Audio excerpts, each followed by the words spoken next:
Време за дневникот на К1 телевизија. И во ова информативно издание ви ги пренесуваме актуелните настани од Вардарскот и Квешкиот регион, Македонија, светот и спортот. Што е актуелно ќе погледнете веднаш по најавите.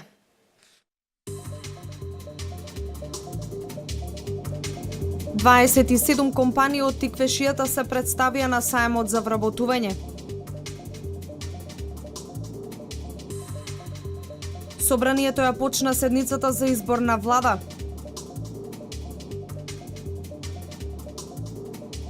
Свинското месо поскапе на европскиот пазар, ќе се промени ли цената и на македонскиот пазар.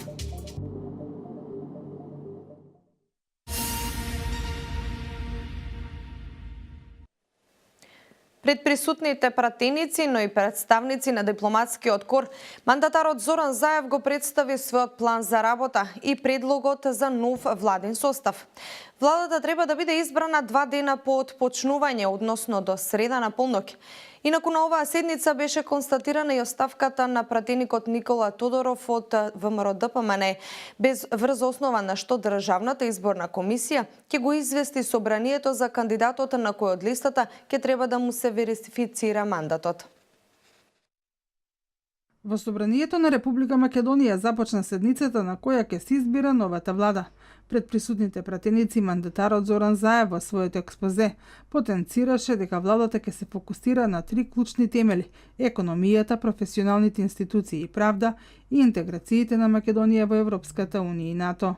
Во составувањето на програмата на новата влада се водевме исклучиво од принципите прифатливи за сите граѓани на Република Македонија. Програмата на новата влада на Република Македонија ги содржи принципите на предизборната програма на Социјалдемократскиот сојуз на Македонија, планот за живот во Македонија. Кои се очекувањата на граѓаните од новата влада и дали сметаат дека мандатарот Зоран Заев направил добар персонален избор? К1 телевизија денеска ги прашуваше Велешани. Па не знам, ќе каже времето, што џабе да кажеме пред време, до сега се е лаги, па што знам што ќе биде. Не очекувам ништо повеќе. Самото време ќе покаже. Сите сме за подобро.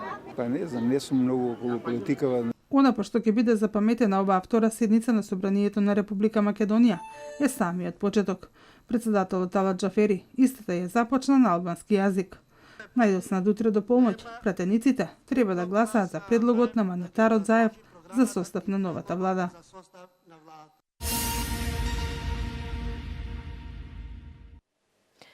На денешната седница во Собранието на Република Македонија, Талат Џафери почна да претседава на албански јазик, иако тоа е против деловникот и законските одредби.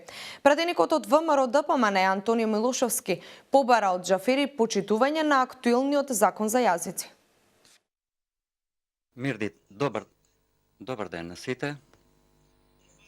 Работите на оваа седница до донесување на закони за јазиците ќе ги продолжам на македонски јазик да ги председавам, а ова да биде нова појдовна точка на работата новиот парламентарен состав, кој треба да резултира со тоа што е сеопфатна поддршка. Втората седница или првата по изборот на спикер на Собранието на Република Македонија, Талат Џафери ја започна со обраќање на албански јазик, а потоа продолжи на македонски. Но ова реагира од пратеничката група на ВМРО-ДПМН. Од самиот почеток на ова собрание и на оваа седница почнувате да го кршите деловникот и законот за употреба на јазиците. 2008 година, заедно со СДСМ и ДУИ, и 2011 година потоа, овој закон имаше свој амандмани. Во членот 3, став 1 пишува дека службен јазик во Собранието на Република Македонија е македонскиот. Според законската регулатива и деловникот за работа на Собранието на Република Македонија, пратеникот кој зборува различен јазик од македонскиот според став 3, а го зборува најмалку 20% од граѓаните на Република Македонија, може на тој јазик да председава исклучиво само со седници на работното тело. Собранието и пленарната седница не се работни тела.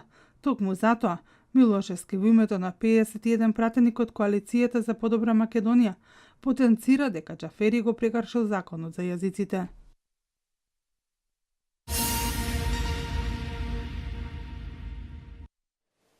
ВМРО ДПМН на денешната седница во Собранието предложи итно закажување на локалните избори.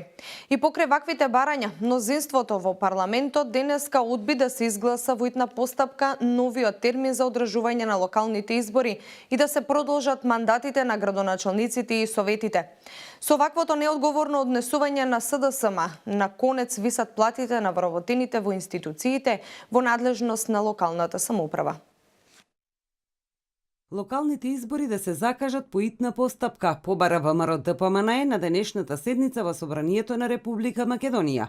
Според претеникот Илија Димовски, причината за предлагање на овој закон е тоа што постои сомнеж дека новоформираното владеачко мнозинство нема да го испочитува договорот од пред 3 недели за закажување на локални избори во Република Македонија, договорени помеѓу сите парламентарни партии да се одржат на 15 октомври. Се одлучив да го предложам овој закон поединечно, заради тоа што се уште постои сомнеж дали ново формираното владеачко мнозинство искрено сака да го испочитува оној договорот пред 3 недели за закажување на локални избори во Република Македонија, договорени помеѓу сите парламентарни партии да се одржат на 15 октомври. Итно одржување на локални избори бараат и градоначалниците поради можната блокада на општините, но стравуваат дека истите намерно се одлагаат. Но очигледно тука се некои математики, некои договарања, некои одлагања на избори.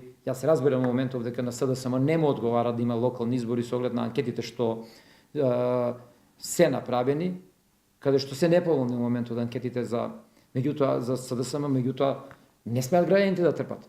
Не е битно за кого се поволни, за кого се неповолни анкетите. Претеникот Илија Димовски побара да се продолжи мандатот на сите градоначалници и совети на единиците на локалната самоуправа, затоа што веќе 3 недели се соочуваат со проблеми поради тоа што не можат да им излезат во пресрет на граѓаните со своите услуги.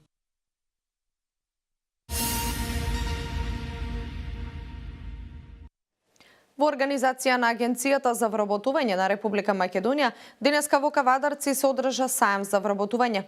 На саемот се представија 27 компании кои ги понудија своите можности за вработување. Саемот го отвори директорот на Агенцијата за вработување Владко Поповски, кој рече дека саемите не се само начин на барање работа, туку и начин за избор на итна професија. 27 компании од Тиквешијата нудат работни места за невработени лица на саемот за вработување што беше отворен денеска во Кавадарци. На едно место се сретнаа понудата и побарувачката. Невработените прашуваа, работодавачите одговараа и објаснуваа за деталите. Саемот го отвори директорот на Агенцијата за вработување Владко Поповски, кој рече дека саемите не се само начин на барање на работа, туку и начин за избор на идна професија. Се трудиме да ги доближиме компаниите до невработените, бидејќи не секогаш невработените имаат соодветна информација како да се вработат, односно каде треба да се вработат и какво работно место се бара. Иако постојат во Република Македонија многу портали, многу информации на кои што се споделуваат работните места, сепак некои лица не ги користат и електронски помагала и едноставно бараат на класичен начин со CV и директен контакт со работодавач. Така да ова е начин на кој што директно во непосреден контакт може да се остави CV, да се поразговара, да се види што се бара. Можеби сега нема да остава CV, но на тој период ќе се одлучат да остава CV таа компанија. Дел од работодавачите на саемот им порачаа на младите при изборот за образование да водат сметка што е она што е конкурентно на пазарот на трудот, бидејќи само со добра проценка и сплет на околности ќе го направат вистинскиот избор и ќе дојдат до посакуваното вработување. Препорачувам при изборот на занимање идно, младите матуранти да консултираат соодветни институции, професионална ориентација, потребите на пазарот, барем тоа денес лесно може да се види на интернет и да се истражува, и да ги следат потребите и да се запишуваат на конјунктурни занимања, не на занимања во кои не можат понатаму да се реализираат како дипломци. Во моментот имаме една подружница отворена во Скопје, во поглед ресторански услуги, и таму веќе има објавено огласи за вработување на келнери, на кувари, на помошник во кујна и мислам дека имаше за бармен, да. Таму имаме некаде околу 24 работни позиции отворени. Ваквите саемски манифестации се одржуваат од 2014 година и се наменети пред се да се мотивираат младите луѓе да ја изберат вистинската професија која што ќе им даде работно место според нивните барања. Во текот на јули годинава Агенцијата за вработување ќе излезе со новите извештаи за посетеноста и успешноста на саемските манифестации кои се организираат низ државата. Кавадарци беше третиот град каде беше организиран саем за вработување, а караванот продолжува во Битола, Тетово, Струмица и завршува повторно во Скопје, од каде што почна.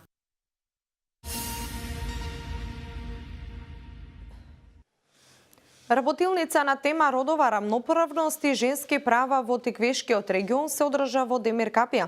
Ова работилница представува дел од проектот за родова рамноправност "Пополни ги празнините", кој го имплементира Организацијата на жени женско лоби од Демиркапија во соработка со неколку невладини организации од регионот.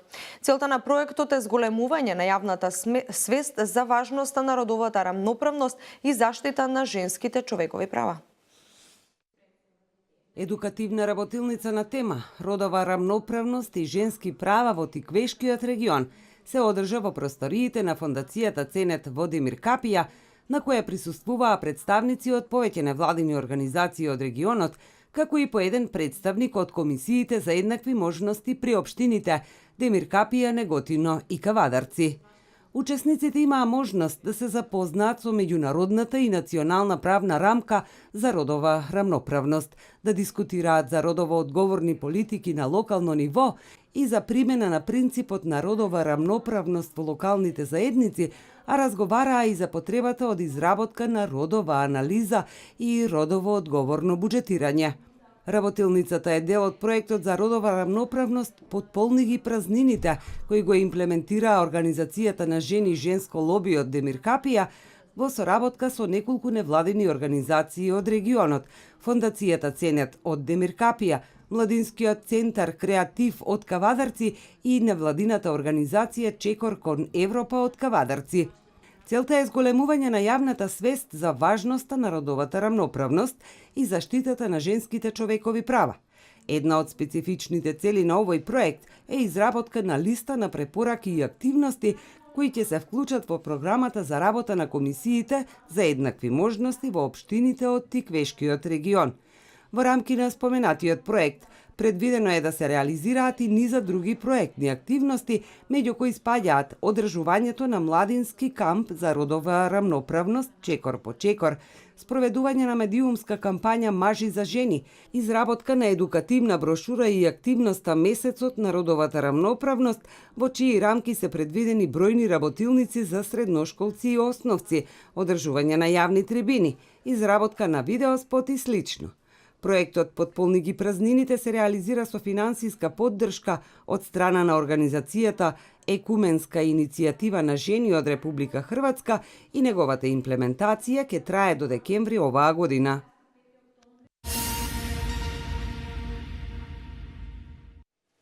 Современите методи и програми кои се спроведуваат во наставата се едни од причините за големиот интерес за запишување на правачињата во основното училиште Кирил и Методи. Како најстаро училиште во Велес го следи традиција која несомнено го прави и едно од најдобрите училишта во општината, а доказ за тоа се и бројните генерации од кои излегле многу успешни и признати велешани. Според директорката Станинова Мирчева, голема предност е и целодневниот престој на учениците кои го нудат во училиштето. Голем е интересот за запишување на ученици во прво оделение во основното општинско училиште Свети Кирил и Методи. Директорката Анита Станинова Мирчева вели дека тоа се должи на современите методи и програми кои се спроведуваат во наставата, но истовремено и поради продолжениот престој на учениците. Продолжен престој во кој што учениците се згрижени и пред и попладне во зависност од потребата на родителите, престој во кој што храната се зима од градинката Димче Мирчев, од онаму од каде што децата се хранеле додека оделе и во градинка. Станинова Мирчева истакна дека благодарение на добриот наставен кадар што го има училиштето, Целодневниот престој на учениците функционира одлично. Во нашиот престој се не само што доаѓаат наставници од оделенска настава кои што се грижат учениците да го научат материјалот кој што им е потребен да ја совладаат наставната содржина, туку тука влегуваат и сите наставници од вештините, значи музичко, физичко, ликовно, техничко и работат со децата задолжително еднаш во неделата некаква вештина, некаква активност што ќе им допринесе да им биде поинтересно, секако се разбира во самата настава. Инаку од новата учебна година која стартува на 1 септември годинава, запишаните првооделенци во основното општинско училиште Кирил и Методи, наставната програма ќе ја следат во реконструирани училници приспособени за потребите на учениците и наставниот кадар. Имено обновена и фасадата на целата училишна зграда, со што се надминати проблемите околу затоплувањето.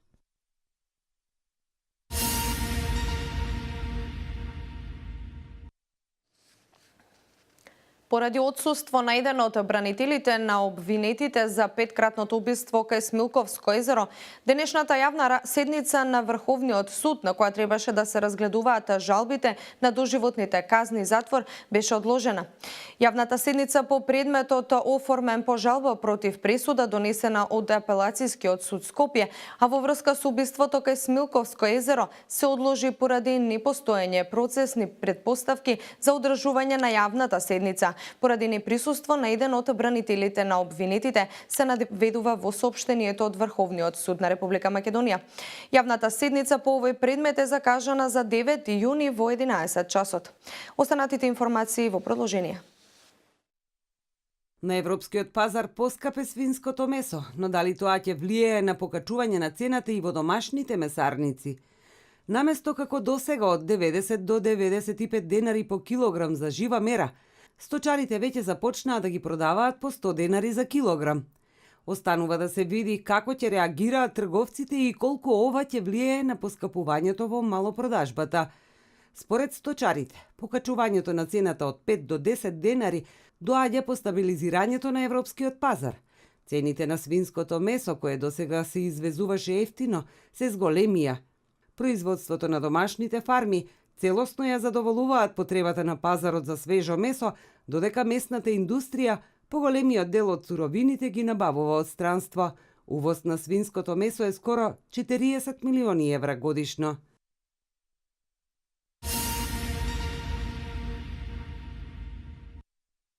Во тек е огласот за грант за самовработување на Агенцијата за вработување во висина од 4000 евра и истиот ќе трае во наредните 2 недели, за кои се обезбедени околу 4 милиони евра. Програмата за самовработување вклучува обука за предприемништво, помош при развивање одржлив бизнис план и рестартирање дејност, неповратни грантови во форма на опрема и материјали и менторство за време на почнување на бизнисот. Ова е втора фаза од оперативниот план за 2017 за програмата за самовработување. Со неа во првата фаза беа опфатени 600 лица, а во втората фаза 400. За цела година планирано е да бидат опфатени 1050 невработени лица од евиденцијата на АВРМ, активни баратели на работа, во 1000 новоотворени микрокомпании.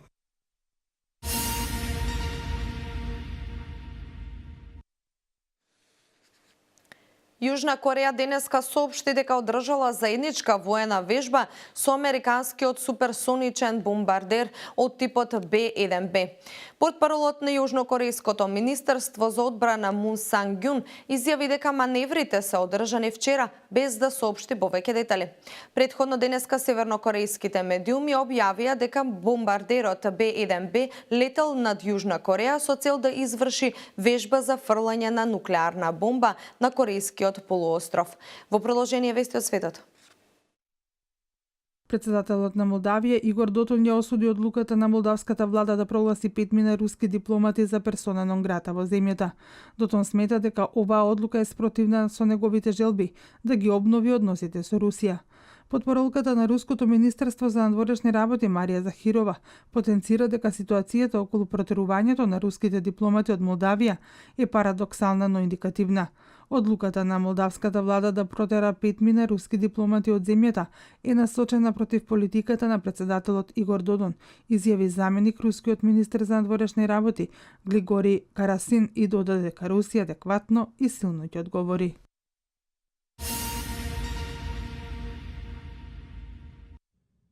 13 загинати, 105 повредени. Ова е за сега билансот на жртви од невремето кое вчера ја погоди руската метропола. Според информациите кои ги пренесуваат руските медиуми, повредените се хоспитализирани во 10 болници во Москва, а локалните власти предупредуваат дека бројот на жртви може да се зголеми. Директорот на метеоролошката служба изјави дека дувал ветер со јачина од 22 метри во секунда и оти е можна уште една бура. Во ураганот кој што ја погоди и Москва, соборени се 3500 дрвја.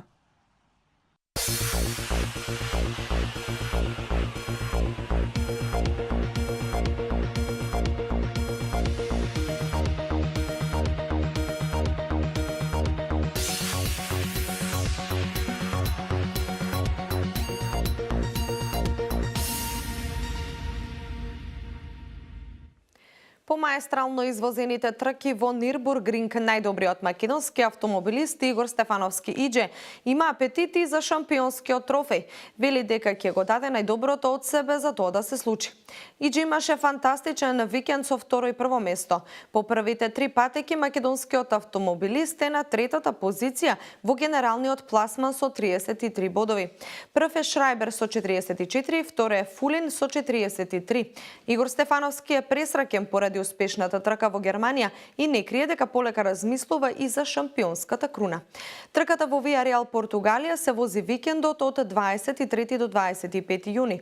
Потоа се Хаселт Белгија од 15 до 17 септември и последната во Мост Чешка од 6 до 8 октомври.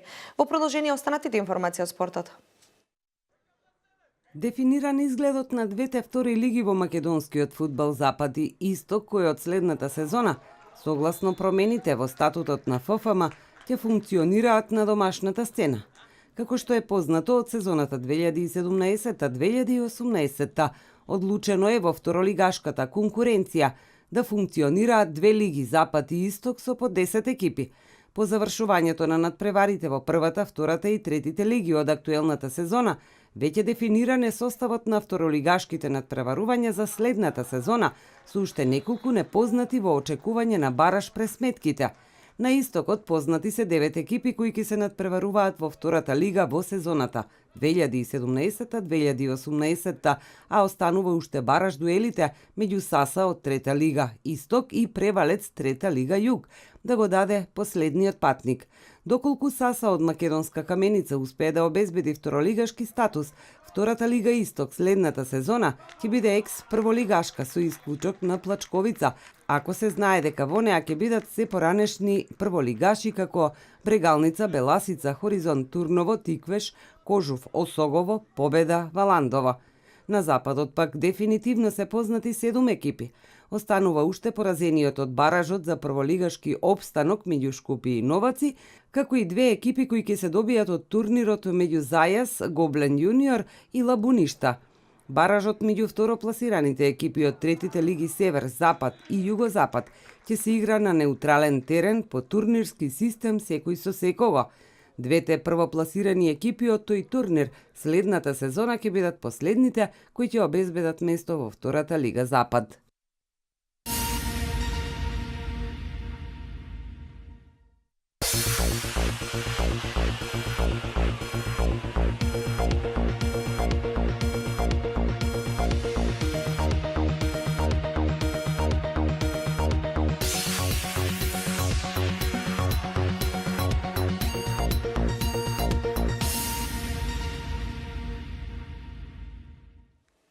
Денеска имаме сончево и топло време со мала до умерена облачност и слаб до умерен западен ветер.